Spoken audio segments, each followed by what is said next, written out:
এই যে ম্যাডাম, আমাকে বলছেন? এখানে তো আর কেউ নেই, আপনাকেই বলছি। আমাকে চিনতে পারছেন না? আমি আসিফ ইরফান। আরে আমরা ফেসবুক ফ্রেন্ড। প্রতিদিন মাঝরাতে আপনি একটা স্ট্যাটাস দেন না, আমি কিন্তু এটা নিয়মিত করি। আপনার এই স্ট্যাটাস পরপরই কেমন যেন আপন আপন মনে হয় আপনাকে, আর সে টান থেকে আমি আপনার সাথে দেখা করতে আসলাম। আপনি ভুল করছেন, আমার কোনো ফেসবুক নেই। এই যে ম্যাডাম, এটা আমি না।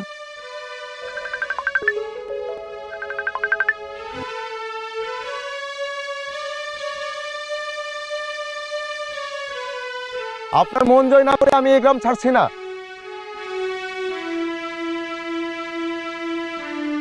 এই যে কোনো সারান্দা ধরে যাইতে দেখছেন?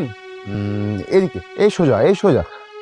আপনার অনেক ধন্যবাদ ভাই। উনি আপনার পিছু নিল কেন? চুরি করছিলাম ভাই। না মানে বাপের জিনিস না করে নিলে কি চুরি হয় এখন? একদম না।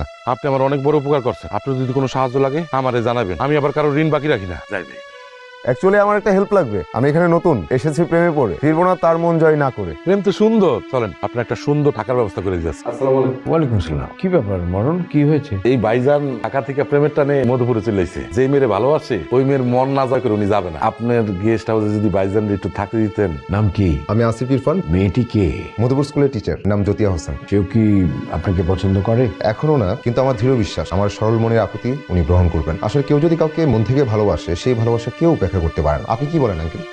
মরণ, অতিথির ব্যাগ নিয়ে চলো গেস্ট হাউসে। ওনাকে আমার বাড়িতে নিয়ে যাবো, মেহমান বলে কথা। সুমনা, দেখো কে এসছে। ইনি আসিফ ইরফান। আসসালামু আলাইকুম। উনি মধুপুর স্কুলের এক শিক্ষিকার প্রেমে পড়েছে। কি যেন নাম? জ্যোতিয়া হোসেন।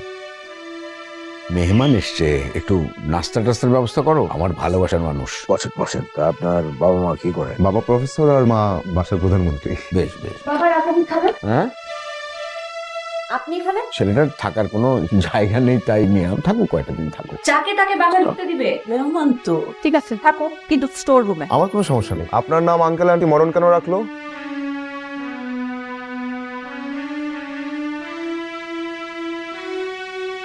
ভালোবাসা কি জানো তোমরা? ভালোবাসা হচ্ছে আমাদের মনের একটা বিশেষ অনুভূতি, যেখানে বিশেষ কারোর প্রতি আবেগ বা ভালোবাসা কাজ করে। এই বিশেষ মানুষটা হতে হবে পৃথিবীর প্রত্যেকে, মানে প্রত্যেকটা মানুষই কিন্তু নানাভাবে আলাদা। এই প্রত্যেকটা মানুষকে আমাদের ভালোবাসতে হবে। যেমন হচ্ছে আমাদের মা, বাবা, ভাই, বোন। এবার আমি আপনাদের একটা ব্যাপার জানাই, আপনাদের জ্যোতি ম্যাডাম উনি কিন্তু আমার বিশেষ বিশেষ বিশেষ মানুষ।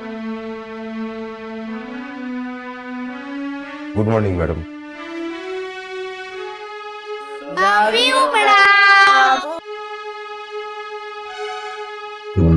ছেলেটাকে তোমার কেমন লাগে? ভালোই, পড়ালেখা জানা পরিবারের বাধ্য ছেলে। তার মানে আমি ওকে সুযোগ দিয়ে ভুল করিনি।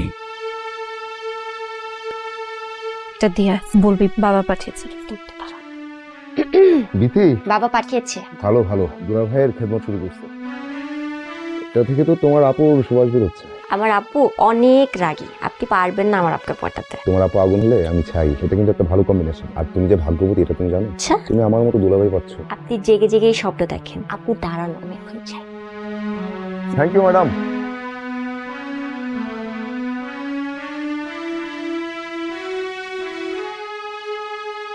Sorry madam, sorry.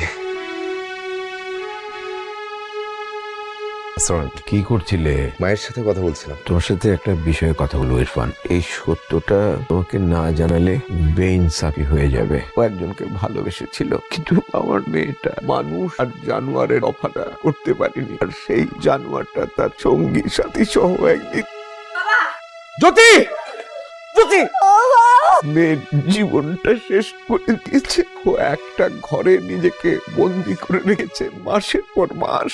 আমার মেয়েটা পাগল হয়ে গেছে প্রায়। আমরা ওর এই ভয়টা ভাঙাতে চাই। আমি চাই ওর জীবনে নতুন কেউ আসুক। তোমাকে যত দেখেছি একটা ভালো মানুষ মনে হয়েছে, এবং আমার ধারণা তুমি সত্যি সত্যি জ্যোতিকে ভালোবাসো। এই সত্যটা জানবার পর তুমি যদি এখান থেকে চলে যাও, দয়া করে এমন ভাবে যাবে যাতে আমার মেয়েটা কষ্ট না পায়।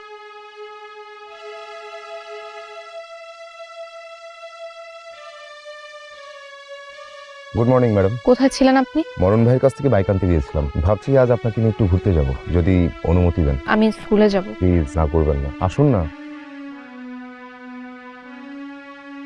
আমার ভালো লাগছে না, আমি বাসায় যাব। আপনার সাথে আমার কিছু ইম্পর্টেন্ট কথা আছে। আমি আপনার সরলতার প্রেমে পড়ে এখানে আসি। আমি বিশ্বাস করি প্রত্যেকটা মানুষের সৌন্দর্য থাকে তার মনে। আপনি অবশ্যই সুন্দরী, কিন্তু আপনার সৌন্দর্য ছাপিয়ে আপনার যে সরলতা, আমি সেই সরলতা স্নিগ্ধতার প্রেমে পড়েছি। আমি ভাগ্যবান আপনার মতো মানুষকে আমি ভালোবাসতে পারছি। আপনি বুঝতে পারছেন না, আমি বাসায় যেতে হবে। আমি সারা জীবন আপনাকে ভালোবাসতে চাই, আপনার পাশে হাঁটতে চাই। আমি আমাদের জীবনটা এমন ভাবে সাজাতে চাই যেখানে কোনো আপোষ থাকবে না, কোনো ভয় থাকবে না।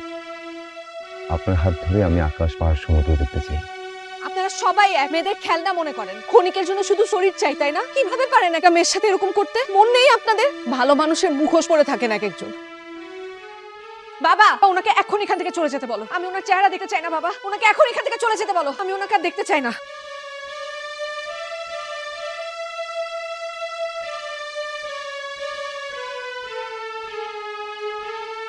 কি হয়েছে বাবা? কিছু না, নেই, চলে গেছে। উনি কেন চলে গেলেন? ভালোবাসার মানুষের গুরুত্ব বোঝাতে।